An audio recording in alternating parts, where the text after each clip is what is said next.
Good morning, all of you. Welcome to your English class.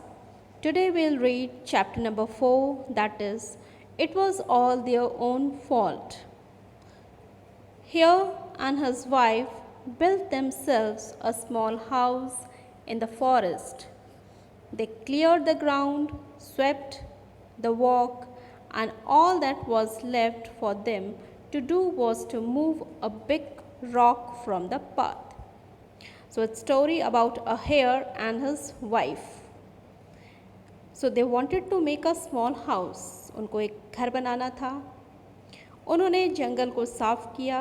They made a clean place to build their house. Everything was cleaned except a big stone. Big rock was there. रास्ते में एक बहुत बड़ा सा पत्थर था. उसको छोड़ करके बाकी उन्होंने सब कुछ क्लियर कर दिया. Let's push it together and roll it off the path, Hare's wife said. Hare की वाइफ ने उससे कहा, चलो हम इस बड़े से रॉक को दोनों मिलकर पुश करते हैं और इसको रास्ते से हटा देते हैं. Why bother? said Hare. Let it lie there. If it's in anyone's way, they can walk around it. लेकिन what Hare said? हेयर क्या कहता है?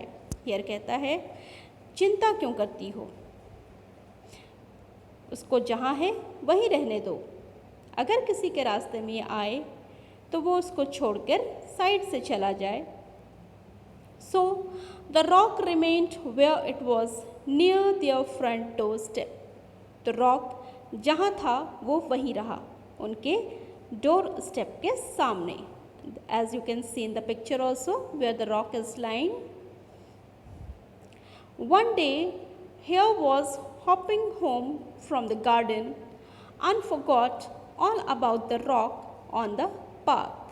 और एक दिन Hare कूदते फांदते अपने घर में आया and he totally forgot there was a rock on that path. वो भूल गया था कि उस रास्ते में एक बड़ा सा रॉक है. He stumbled over it and fell and hit his nose.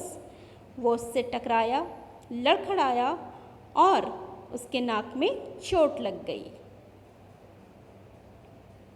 Let's move the rock, his wife said again. उसकी वाइफ ने फिर से कहा, चलो हम इस रॉक को यहाँ से हटा दें. See how you have hurt yourself. देखो तुमने कैसे अपने आप को चोट लगा लिया है. So what? Hare said. It's not worth the trouble. ये कोई बहुत बड़ी बात नहीं है, कोई बहुत बड़ी मुसीबत नहीं है. Soon after, Hare's wife was carrying a pot of hot soup to their outdoor table.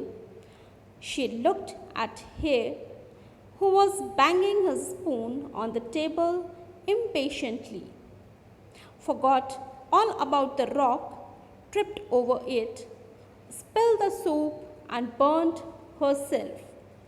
और जल्दी ही हियर की वाइफ एक गरम गरम सूप पॉट में लेकर आई. They were having a table in their outside garden. वहाँ पर Hare was sitting outside. Outdoor table was there and there he was very hungry and he was banging the spoon on the table. और अपनी table में spoon को ज़ोर ज़ोर से hair जो था वो बैंग कर रहा था because he was very impatient. forgot all about the rock. Then wife also forgot there was a rock on the path and tripped over it. क्योंकि हेयर ने इतनी जल्दी मचाई कि हेयर की वाइफ भी ये भूल गई कि there was a rock lying on their path. और वो उससे टकराती है. And what happens? The soup is spilled and she burned herself. और पूरा सूप जो है रॉक की वाइफ की हेयर की वाइफ के ऊपर गिर जाता है और वो पूरी तरह से जल जाती है. And she burned herself. That rock was really no end of trouble. वाकई में उस पत्थर की द्वारा होने वाली मुसीबतों का कोई अंत नहीं था. Here in this picture you can see how the soup is spilled over his wife, and she got hurt and she got burnt herself. Let's move the rock here. She pleaded. अब उसने बहुत ही आग्रह किया.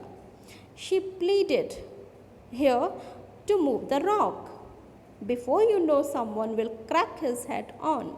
इससे पहले कि किसी का सर इस पे लड़के फूट जाए, चलो हम इस रॉक को यहाँ से हटा दें. Let it lie where it is, the stubborn hare replied. But what happened? The hare was very stubborn. बहुत ही ढीठ था, वो बिल्कुल कहना नहीं सुनता था अपनी वाइफ का. And again he said, let it lie where it is. चलो जहाँ ये है उसे वहीं रहने दो.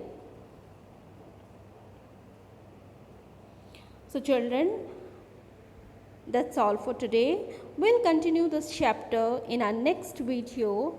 Till then, bye-bye.